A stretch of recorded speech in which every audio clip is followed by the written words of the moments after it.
Folks, hello again.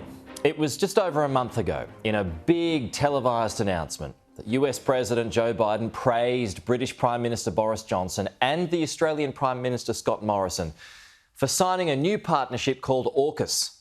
If only Biden remembered Morrison's name. Thank you, Boris, and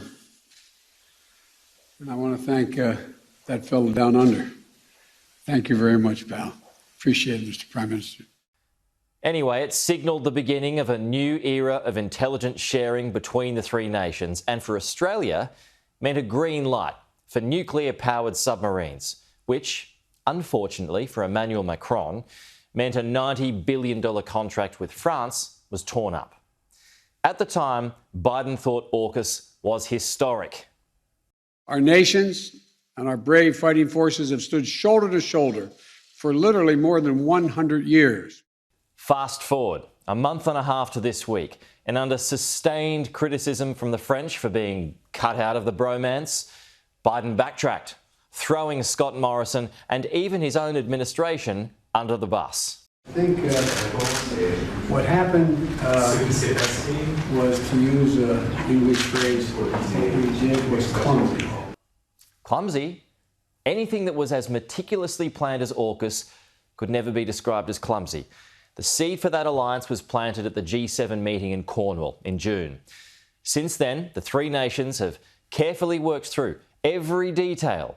They would have known all the angles, including the fact that the French would feel most unhappy about being excluded. So either Biden's team didn't update him on developments, or Biden simply forgot, both of which are entirely plausible in a presidency that's plummeting to new lows in the polls. Joe Biden was very damaged when he got there. His presidency was damaged. In fact, he's dying of a slow death too. This morning's 54% of Americans said they didn't have any trust in him, and 71% said America was going in the wrong direction. So Biden is not going to be able to be a major factor here. Scott Morrison's had a rough week on the world stage. First, there was Biden's hospital pass. Then Macron, an ally, made the stunning move and called him a liar over the now dead contract.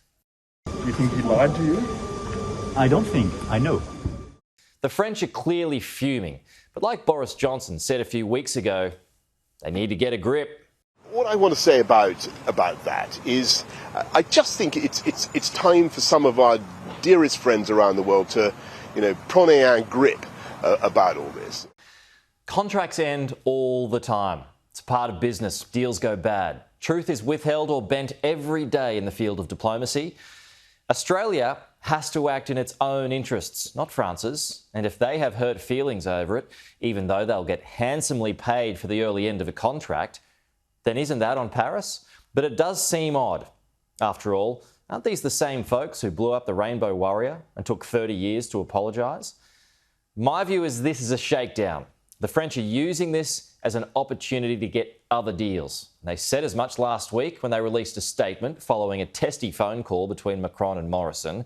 They said, quote, "It's now up to the Australian government to propose tangible actions that will embody the political will of Australia's highest authorities to redefine our bilateral relationship.